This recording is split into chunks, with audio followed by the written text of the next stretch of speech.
I'm joined now in the studio by Kim Medina, who is Director of Legal Compliance at Knightsbridge. Kim, good morning. How are you? Good. Thank you for having me. It's an honor to be here. Thank you so much for joining us. Now, it's no surprise that the ultra-rich are relocating here. It's long been the case that we're a draw for ultra-high net worth individuals.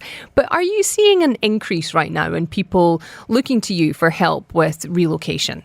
Yes. So we have indeed seen a surge in the number of inquiries that we receive on how to relocate to the Middle East. And obviously, after meeting quite a few of them, you'd understand what is the common factor, both on the personal and business level. So we talking about business, they often talk about the location of the UAE. So we are strategically located right in the heart, So we are 8 hours by plane to most major destinations across the globe. And then we go on the tax benefits. Yeah, we have one of the most competitive tax rates in the world. We don't tax on personal income. So that's very alluring factor for high individuals to move into the UAE. And then there is the number of opportunities for them. You would see a stable growth in our economy that has been a major factors. And then obviously there's their personal reasons. You would hear them talk about the safety environment, the attractive or the quality of life, education, healthcare system. So these factors are all available in the UAE, and that is basically one of the major reasons why they consider moving to the Middle East. How is their experience of moving to this country, and what do they need to do so? So it's fairly the same for everyone, be it a high net worth individual or no. So what they're looking to do, or their options basically, is one is to set up their companies here, move their central operations to the UAE, or invest. Let's talk about the company setup first. So to set up a company here, move your operations, it makes you eligible to apply for an investor's visa or a partner's visa or maybe an employment visa. So what it gives you is a 2-year valid visa that remains valid as long as you keep your company in good standing. And there's a real estate investment option that provides you the access to Golden Visa.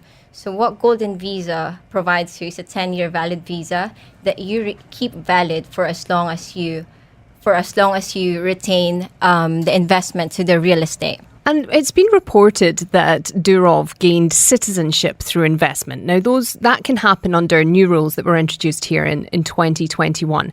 How does that process work, and is it becoming more common? So citizenship by investment. So what we do have in the UAE is a Golden Visa program. It does not provide citizenship for our investors, but we do have certain programs available in Europe and available in the Caribbean that provides them, that leads basically to the citizenship if they do make a certain investment into the government, be it in a real estate or on a donation scheme. So these are widely available to them, and it is something that we can do out of the Middle East as well. But the Golden Visa itself, that's proving to be a particular draw, you said. Yeah. Why do you think that is? Is it the longer visa time, or is it just that it makes things easier? Why has that changed the field? Yes. So for now, the government has made it a lot easier for the investors to come in. So one of their drive is this Golden Visa program, and it provides a 10-year validity. So what is important now to know is that the government has waived the requirement before. These investors have to come once every 6 months. So that's not the case anymore. So this is a big factor for them. The mobility is more convenient for them given this drive by the government. So that means that they can travel more often. There's not a minimum requirement for how much time they have to spend in the UAE once they have that visa? Yes, that's correct. So there's no minimum requirement to stay. They don't have to come once every 6 months, because before that is the case. And that is still true for other resident visa holders, especially for the employees. But for Golden Visa holders, that's no longer the case. Gosh, so that would be a huge draw then for people who are travelling often for business. Correct. To get to that level where you can receive a Golden Visa through investment, what sort of sums are we talking about? What's the average net worth of those clients that you're working with on that? So we're looking at about, say, $1 million on average net worth. But to be eligible for this Golden Visa program, you have to have a minimum investment of 2 million dirhams. Let's say it's about 525,000 in USD. So this makes you eligible to apply for that 10-year.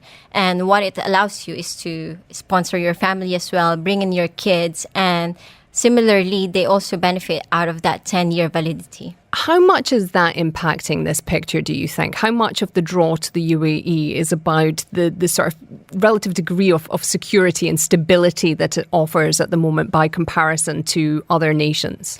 Yeah. So the UAE, as we all know, we have great diplomatic relations to a lot of countries. So that in itself provides a lot of stability in our economy. So this is a big factor that draws the high net worth individuals to come in, because we have a lot of economic stability. The diplomatic relations across other nations is a huge factor that they consider. So I think just having that sort of stability is a huge factor in making them decide to relocate.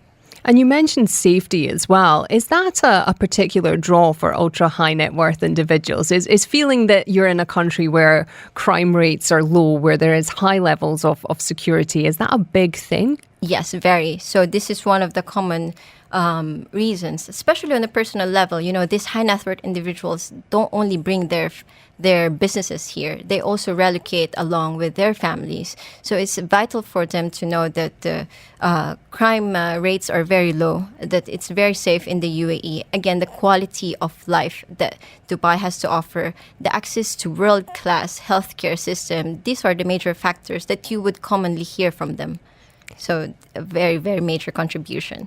Now, we know that we have seen a large increase in the population here locally over the last couple of years, and you're seeing an increase in people contacting you about relocation. Yes. Is that a trend you are seeing continue? Has it stabilised? Do you expect that to continue into the next year or two? Yes, we don't expect any decline in this trend. You know, there's no low season in Dubai. It's just a lot of visitors. Just in a matter of weeks, we're expecting millions of visitors, and Dubai is just ready for it. It's geared up to welcome a number of visitors.